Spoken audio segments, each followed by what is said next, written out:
Friends, in this video, I am going to discuss the topic Discipline and Learning, a New Approach. About 38 years ago, in a seminar on discipline, I defined discipline in the following way. Discipline means doing the right thing at the right time in the right way. I looked at that definition now and pondered over it. Even now, I hold the same definition, which is not considered discipline in schools and at homes.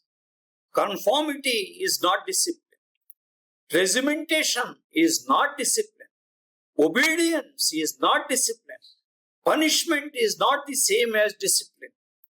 Absolute freedom and doing whatever one wants to do is also not discipline.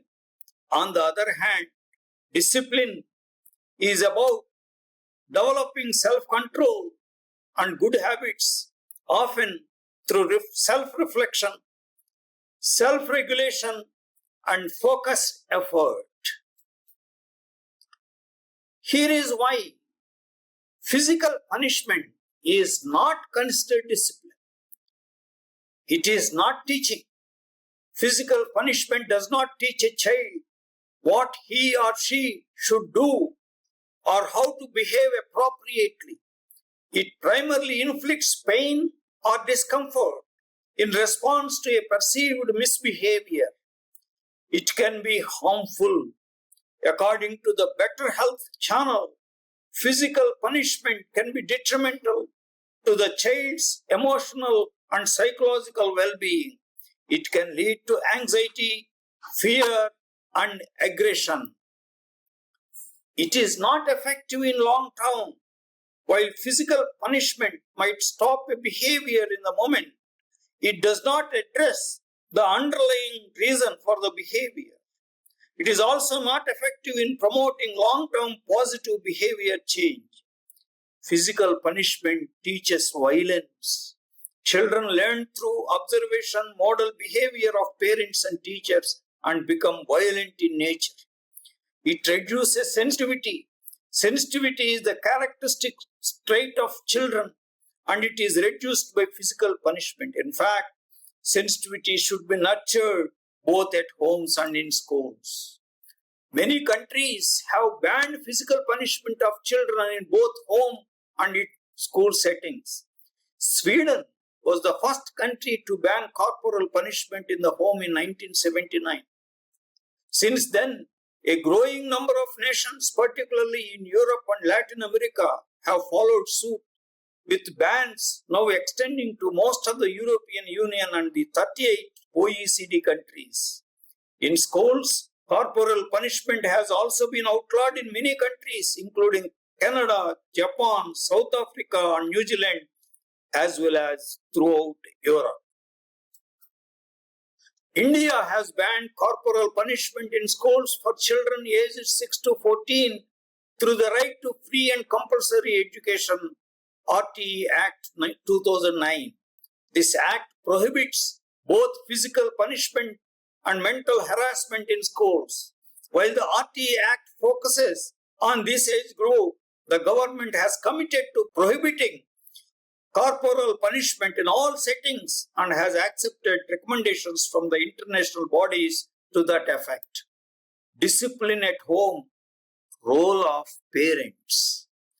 Parents play a crucial role in shaping a child's discipline at home by setting clear expectations, modeling good behavior, and using positive and consistent methods.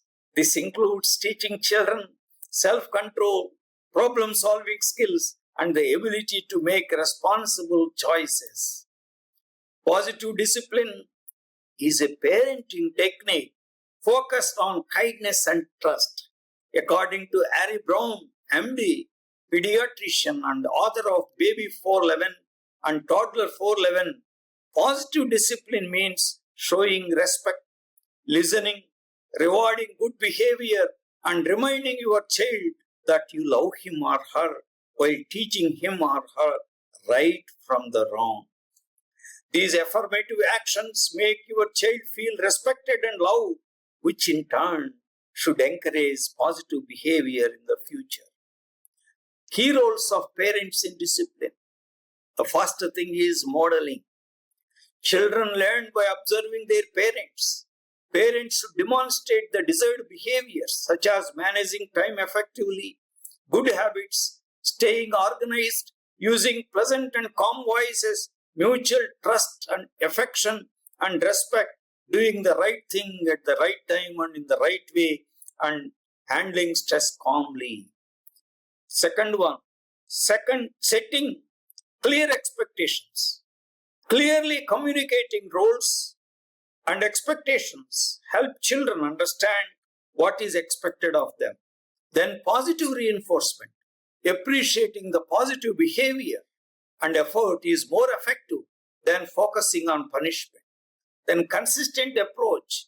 When rules are broken, consistent approach should be applied through dialogue and self-reflection of the children. Self-reflection helps children understand the need for positive and responsible behavior. Then problem-solving skill.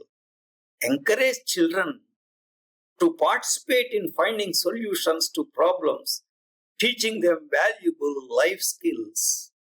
Emotional regulation. Parents can help children learn to manage their emotions by staying calm through challenging situations and teaching them coping mechanisms. Avoiding punishment and also pampering. Physical punishment, shaming, and excessive criticism should be avoided as they can negatively impact a child's emotional well-being and development and detrimental to his or her self-esteem. Pampering also has negative impact. It should also be avoided. Building a positive relationship. Above all, a strong parent-child relationship built on love, respect, and open communication is essential for effective discipline. Most of the parents show authority in relationship with their children. They believe that only then the children will be under their control, listen to them, and do the tasks assigned to them. They believe in that way of disciplining the children. But that kind of control has only a negative impact on the children. Authority breeds fear.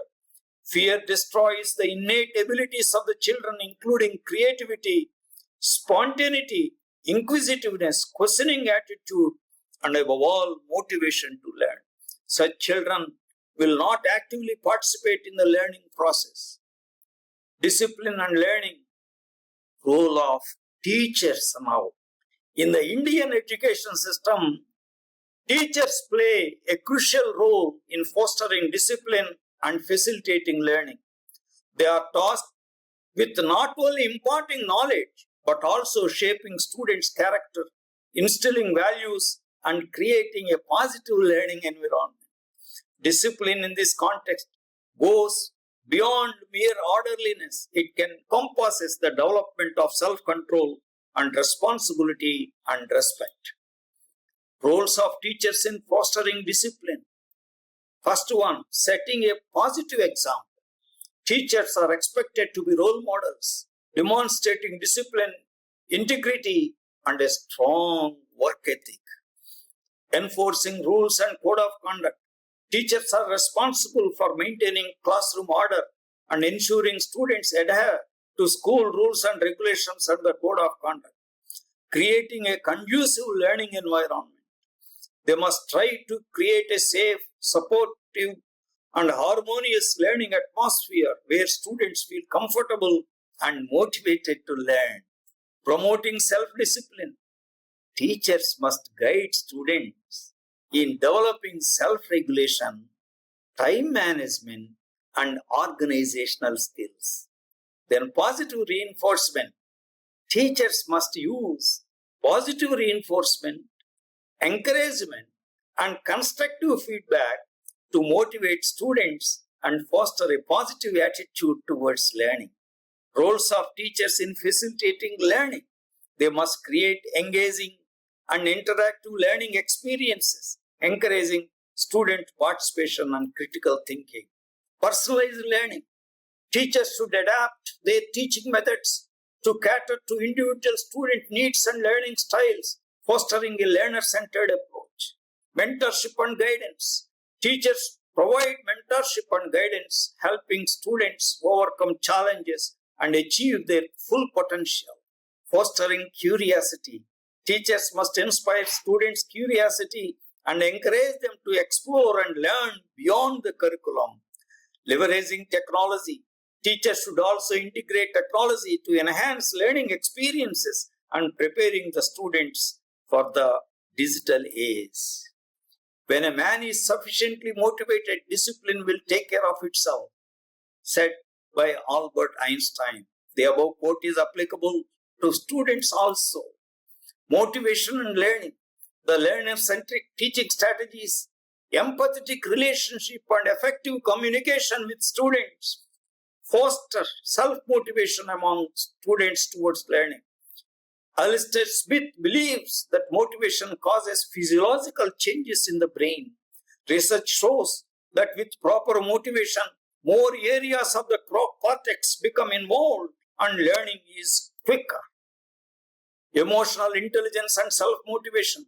Daniel Goleman believed that emotional intelligence is more important than academic intelligence. Self-motivation lies at the heart of emotional intelligence, and that emotions control the on-off switch to learning. Learners who are relaxed and calm are much better placed to absorb new knowledge and develop new skills. Discipline is the bridge between goals and accomplishments. Discipline and learning are often described as mutually inclusive, meaning that they are closely connected and support each other. Discipline in the context of learning refers to the habits, routines, and values that enable effective learning, while learning itself is the process of acquiring knowledge and skills. A disciplined approach fosters a conducive environment for learning, and the process of learning can be responsible for a disciplined mindset. How discipline supports learning? Focus and concentration. Discipline helps students stay focused on the learning task, minimizing distractions and maximizing their ability to absorb information. Time management. A disciplined approach to time allows students to allocate sufficient time for studying, completing assignments, and engaging in other learning activities. Goal setting and achievement. Discipline helps students set realistic goals and work towards them consistently, leading to a sense of accomplishment and further motivation to learn. Responsibility and accountability. Disciplined students take responsibility for their learning, actively participate in class, and complete their work on time. How learning fosters discipline? Understanding the process. As students learn, they gain deeper understanding of the value of discipline in achieving their goals, which reinforces their commitment to it. Developing self-regulation. Learning often requires students to regulate their own behavior and focus, which are the key components of discipline. Building confidence and motivation. Success in learning can boost a student's confidence and motivation, further encouraging them to maintain a disciplined approach. Developing critical thinking. Learning involves critical thinking and problem solving, which can be applied to both academic and personal challenges, fostering a more disciplined approach to life. Conclusion. There is no room for punishment in discipline. Discipline is about developing self-control and good habits through motivation, self-reflection, self-regulation, and focused effort. Discipline and learning are mutually inclusive. Both influence each other. Parents and teachers must foster discipline and learning among students through empathetic relationship, motivation, guidance, and mentoring. Thank you very much.